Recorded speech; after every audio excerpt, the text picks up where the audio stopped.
everyone, it's Leah and I am here to give you a hair update, a relaxer touch-up update because I went and got a relaxer touch-up today. So I am going to give you all of the details of what I did to prepare my hair for this relaxer touch-up, kind of how some things went during my last relaxer stretch, how the appointment went, and then what I plan to do for my next stretch. So let's get into it. Okay, so I ended up being about 12 weeks post for this relaxer touch-up. As of today, I'm like 12 weeks. I usually have been getting a touch-up around 10 weeks, but life got in the way. I moved into my new house, which I'm in right now. I've been hanging out with friends and family and just got really busy and didn't quite pay attention to the timing of my stretch, like how long my stretch had been going.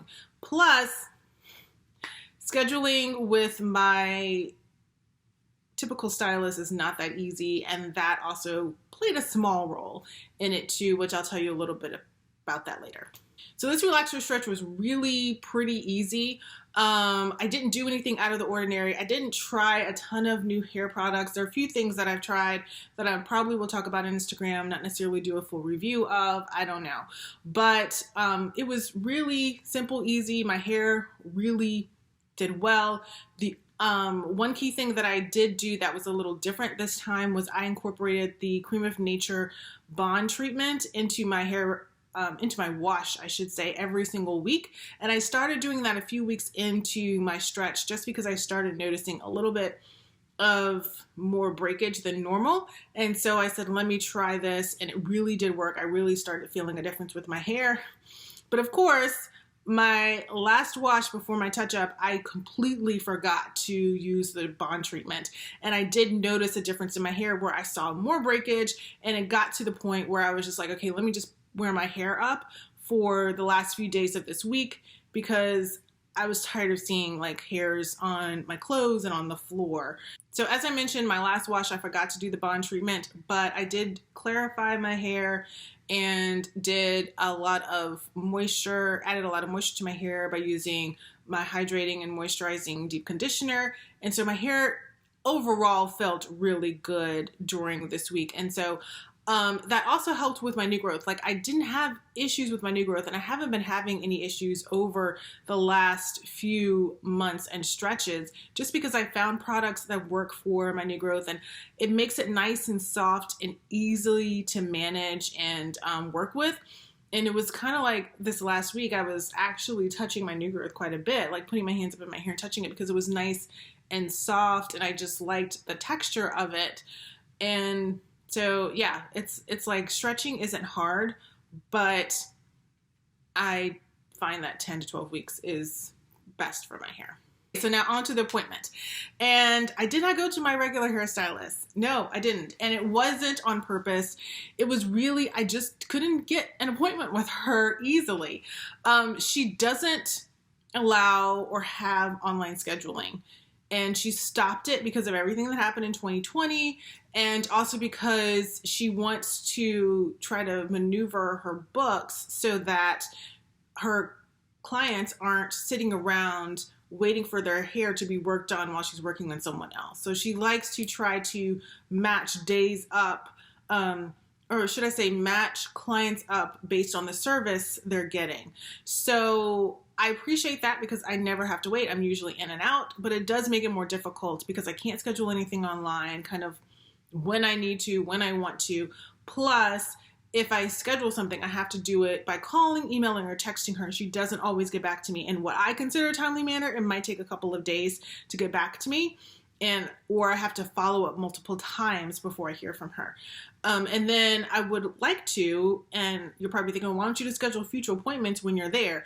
I have tried that, and she will pencil me in, but then I have to follow up to make sure it gets solidified, or she follows up with me to get it solidified. And she's followed up with me maybe a couple of times, and one time was a few weeks ago.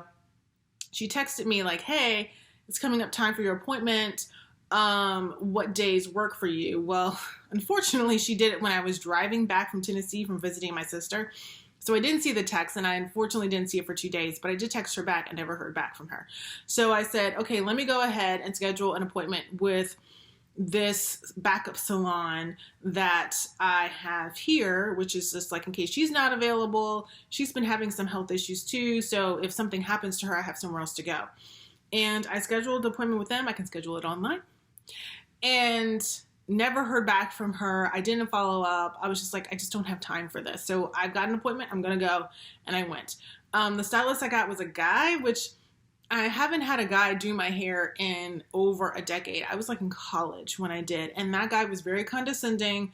He was very Mr. Know-it-all, very much like, well, you need to be doing this hair. You don't know what you're doing. Da da da da. And I was like, I'm never having another man touch my hair again. I just don't want to deal with male stylists. Was totally turned off. This guy, he was really nice. He was young.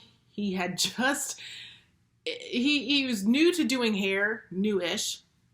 So it did kind of freak me out a little bit where I was like, I need to watch him, what he's doing.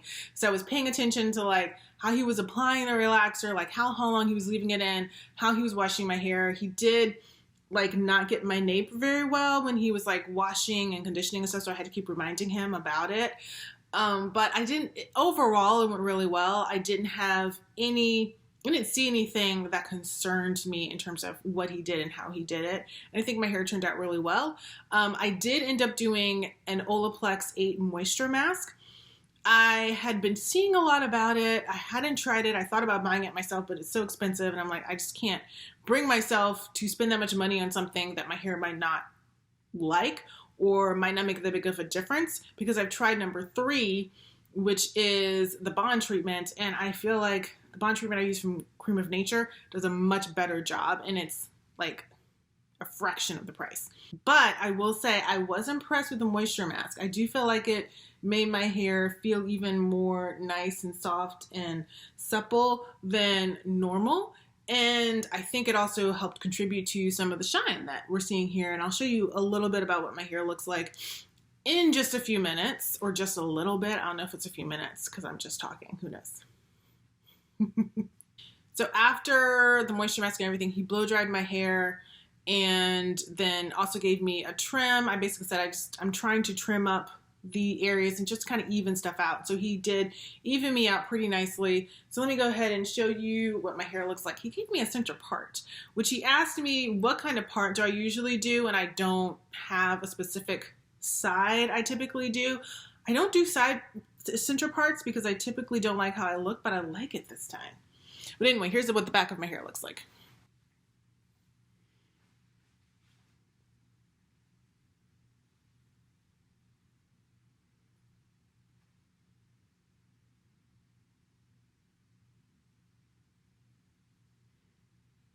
Hi, so I'm breaking in to interrupt this video because I was just actually editing it and I saw what my hair looked like from the back and I was like, it looks a little chopped up. It doesn't look as full as I would like at the ends, I gotta admit. So I'm not sure what's going on back there.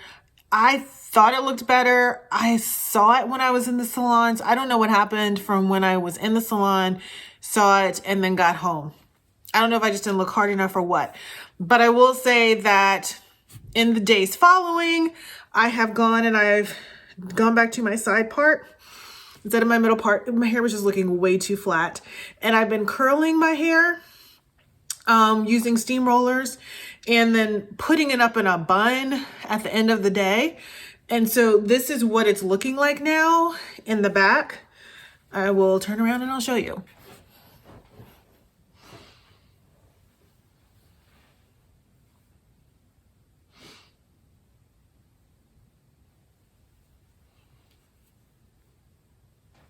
Personally, I feel like it looks fuller and it doesn't look as chopped up. So I'll definitely be curling my hair during the next few weeks. But I do feel like I am seeing a bit more evening out than I had been. And it's just still not perfect. It's still not there. I think if I'd gone to my regular stylist, she probably would have done a better job of evening stuff out like she had been, because I do feel like my ends looked more even when I would leave her.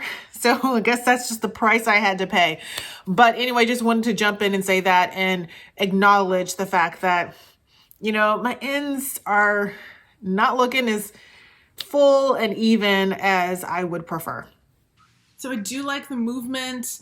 I like the shine. I do feel like my hair has grown this stretch. So during this next stretch, I plan to go 10 to 12 weeks as usual. I'm going to try to go back to my regular stylist. She's going to find out though that I cheated on her. We'll see if I'm able to get on her books. If not, I'm just going to continue going to this backup salon until I can get on her books where she starts doing online scheduling again. But I prefer to go to her because she really knows my hair and does a really good job. I'm going to continue to use the Bond treatment from Cream of Nature. It really has been working well for me. So my next wash that I do, that is going to be used. I'm going to be trying some new hair products from some different brands. I've bought a few things. I've been given a few things. And so I want to try them out. And I've been waiting to get into my own house with my own bathroom that's attached now. I did have my own bathroom in my parents' house, but it was like across the hall. And I didn't have all my stuff laid out. It was just, I wasn't fully unpacked, but now I am. So I'm excited to be able to like do full video reviews of new products for you guys. So that's upcoming. And I'm not planning to do anything really drastic with my hair going forward. And yes, I might, if I can get it on sale, we'll see. I might buy the Olaplex Moisture Mask and try it myself at home, but it's only if I can get it at a good price because I ain't paying however much it is. It's too much for a little bottle of product. Just too much. Okay, so that is it for my hair update, my relaxer touch-up update. If you have any questions about any of the stuff I talked about in this video, please go ahead and leave it in the comments down below. And if you like this video, go ahead, give it a thumbs up. Go ahead and share it. And don't forget to subscribe. I'll see you in my next video.